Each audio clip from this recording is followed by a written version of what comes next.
Shalom, leo tunaendelea Warumi sura ya 13 mpaka sura ya 16. Tasoma. Kila mtu na aitii mamlaka iliyo kuu, kwa maana hakuna mamlaka isiyotoka kwa Mungu, na ile iliyopo imeamriwa na Mungu. Hivyo, amwasie mwenye mamlaka hushindana na agizo la Mungu, nao washindanao watajipatia hukumu. Kwa maana, watawalao hawatishi watu kwa sababu ya matendo mema, bali kwa sababu ya matendo mabaya.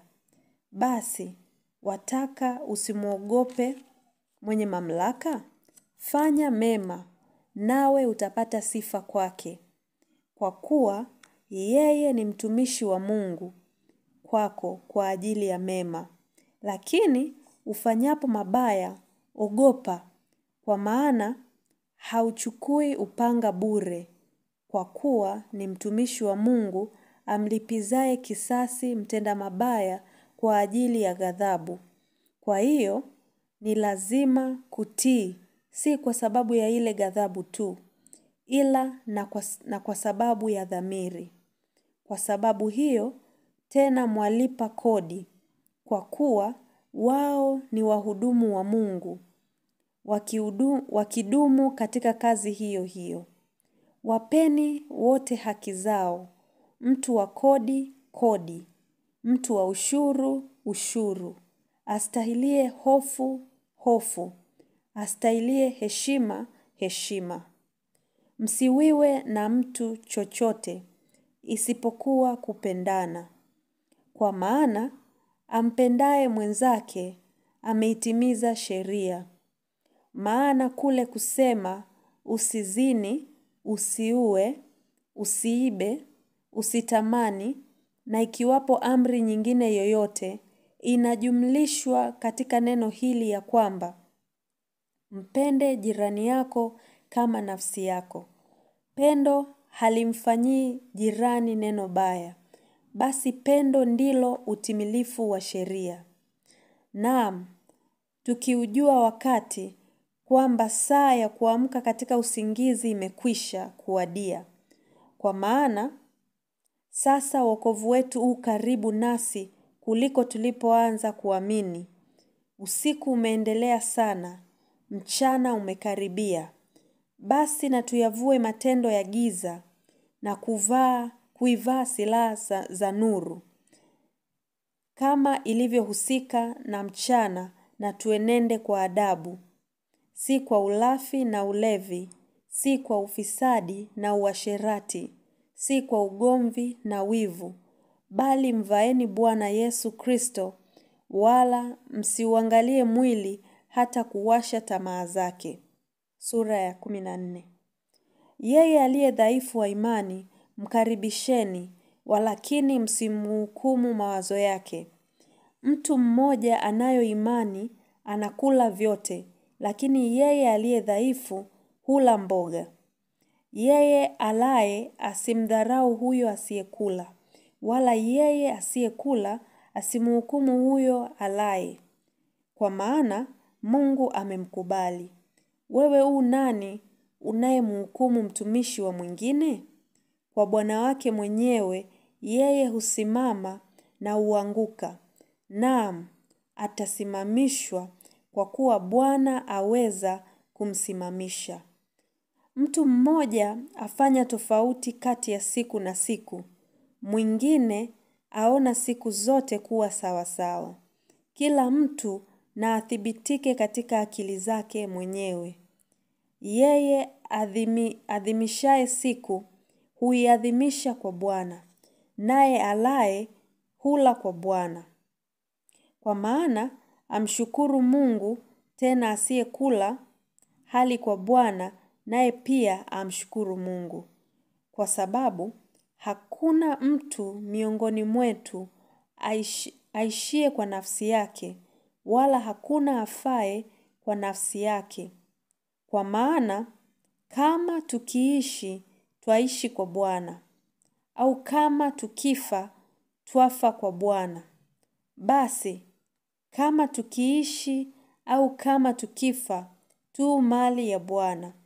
Maana Kristo alikufa akawa hai tena, kwa sababu hii awamiliki waliokufa na walio hai pia. Lakini wewe je, mbona wamhukumu ndugu yako? Au wewe je, mbona wamdharau ndugu yako?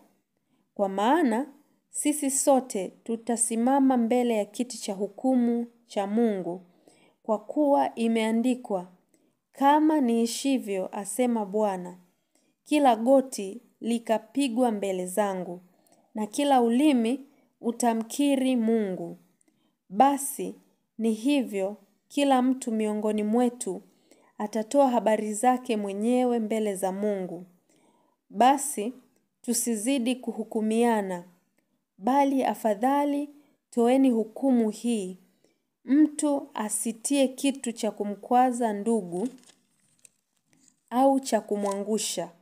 Najua tena nimehakikishwa sana katika Bwana Yesu ya kuwa hakuna kitu kilicho najisi kwa asili yake, lakini kwake yeye akionaye kitu kuwa najisi, kwake huyo kitu kile ni najisi. Na ndugu yako akiingia huzuni kwa sababu ya chakula, umeacha kwenda katika upendo. Kwa chakula chako usimharibu mtu yule ambaye Kristo alikufa kwa ajili yake. Basi huo wema wenu usitajwe kwa ubaya. Maana ufalme wa Mungu si kula wala kunywa, bali ni haki na amani na furaha katika Roho Mtakatifu. Kwa kuwa yeye amtumikiaye Kristo katika mambo hayo humpendeza Mungu, tena hukubaliwa na wanadamu. Basi kama ni hivyo, na tufuate mambo ya amani na mambo yafaayo kwa kujengana. Kwa ajili ya chakula usiharibu kazi za Mungu.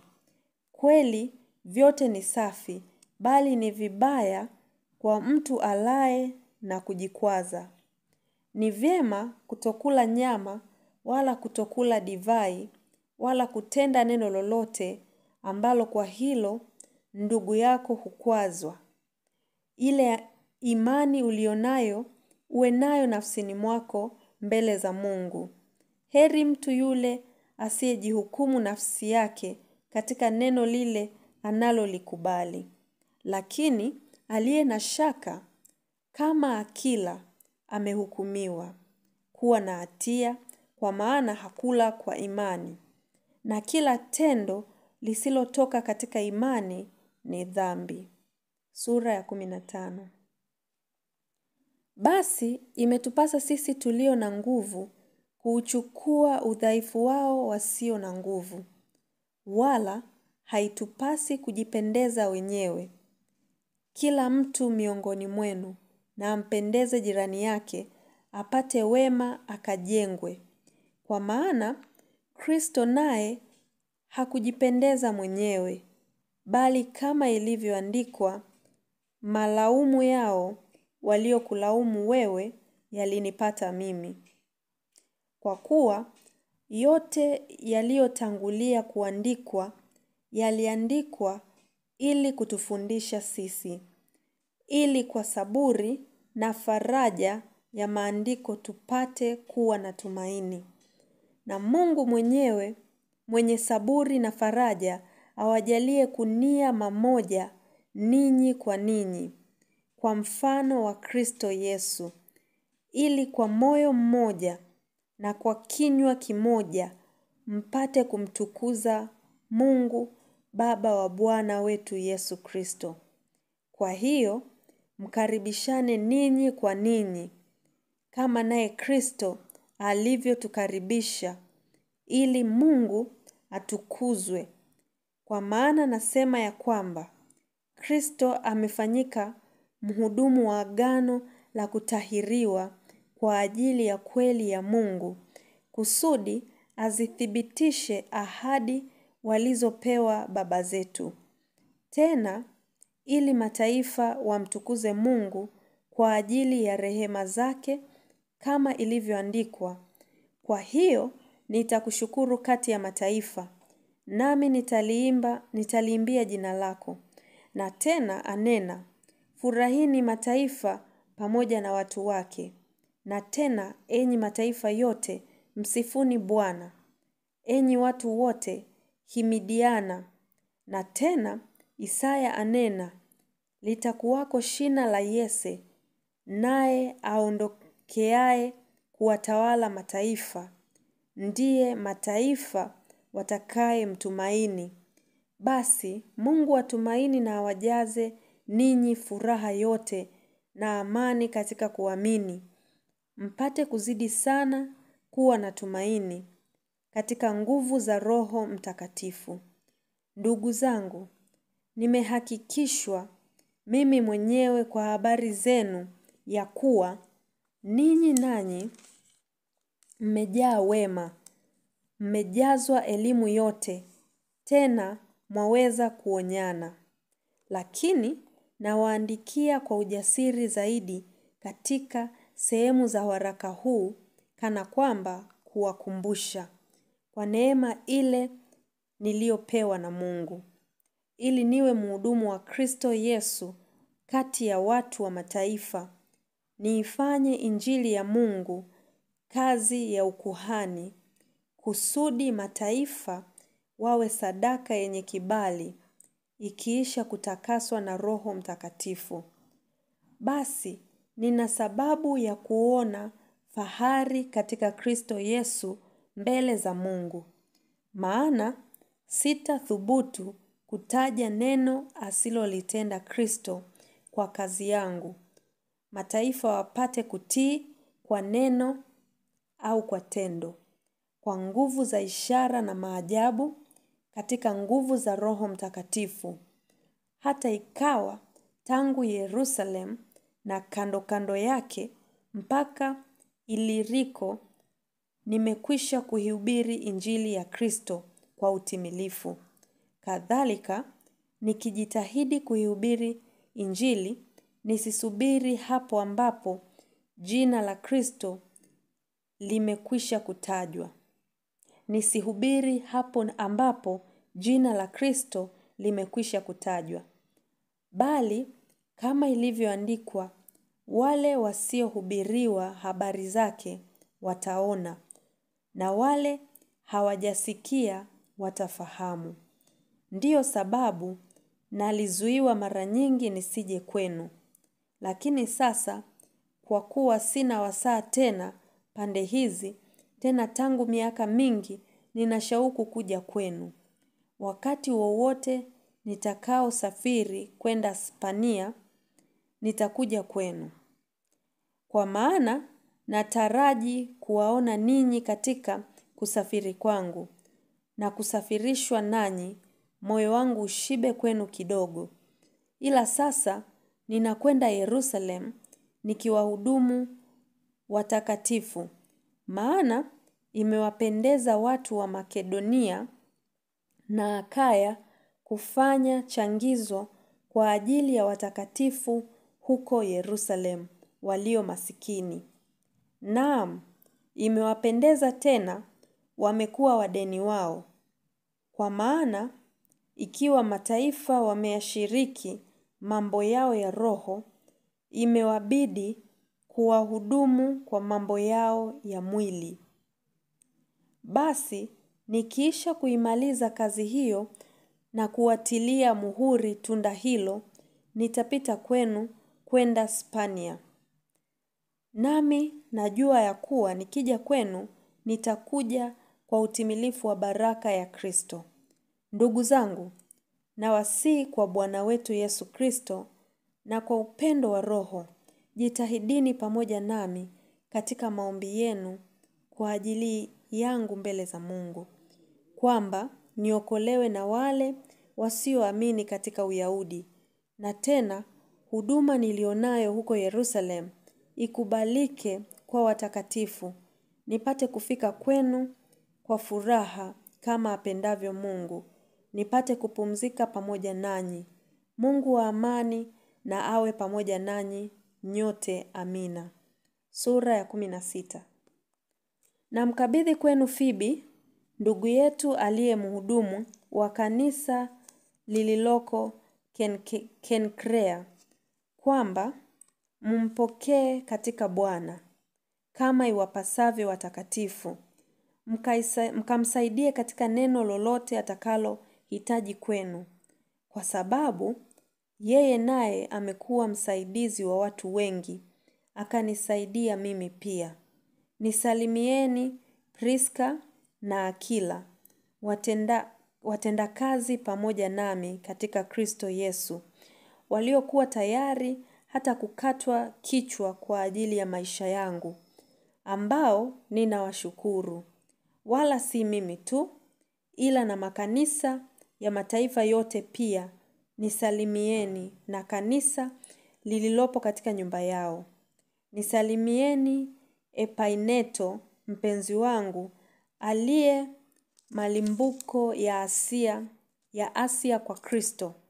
Nisalimieni Mariamu, aliyejitaabisha sana kwa ajili yenu. Nisalimieni Androniko na Yunia, jamaa zangu waliofungwa pamoja nami, ambao ni maarufu miongoni mwa mitume, nao walikuwa katika Kristo kabla yangu. Nisalimieni Ampliato, mpenzi wangu katika Bwana. Nisalimieni Urbano, mtendakazi pamoja nami katika Kristo, na Stakisi mpenzi wangu. Nisalimieni Apele, mwenye kukubaliwa katika Kristo. Nisalimieni watu wa nyumba mwa Aristobulo. Nisalimieni Herodioni, jamaa yangu. Nisalimieni watu wa nyumbani mwa Narkiso, walio katika Bwana. Nisalimieni Trifaina na Trifosa, wenye bidii katika Bwana. Nisalimieni Persisi, mpenzi aliyejitahidi sana katika Bwana. Nisalimieni Rufo, mteule katika Bwana, na mamaye aliye mama yangu pia. Nisalimieni Asinkrito, Flegoni, Herme, Patroba, Herma na ndugu walio pamoja nao. Nisalimieni Filologo na Yulia, Nerea na dada yake, na Olimpa na watakatifu wote walio pamoja nao.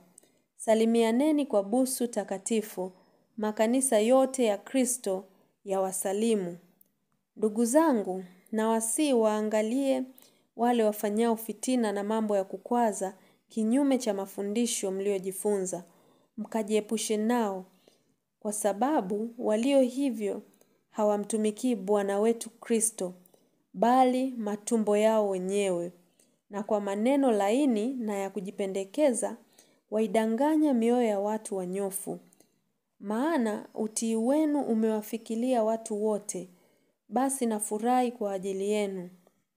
Lakini nataka ninyi kuwa wenye hekima katika mambo mema, na wajinga katika mambo mabaya. Naye Mungu wa amani atamseta shetani chini ya miguu yenu upesi. Neema ya Bwana wetu Yesu Kristo na iwe pamoja nanyi. Amina.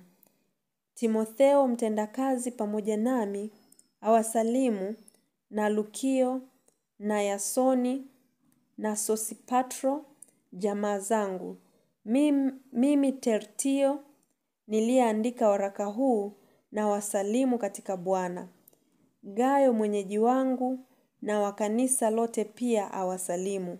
Erasto wakili wa mji awasalimu, na Kwarto ndugu yetu. Neema ya Bwana wetu Yesu Kristo na iwe pamoja nanyi nyote. Amina. Sasa na atukuzwe yeye awezaye kuwafanya imara sawasawa na injili yangu, na kwa kuhubiriwa kwake Yesu Kristo, sawasawa na ufunuo wa ile siri iliyositirika tangu zamani za milele, ikadhihirishwa wakati huu kwa maandiko ya manabii, ikajulikana na mataifa yote, kama alivyoamuru Mungu wa milele, ili waitii imani. Ndiye Mungu mwenye hekima pekee. Utukufu una yeye kwa Yesu Kristo, milele na milele. Amina.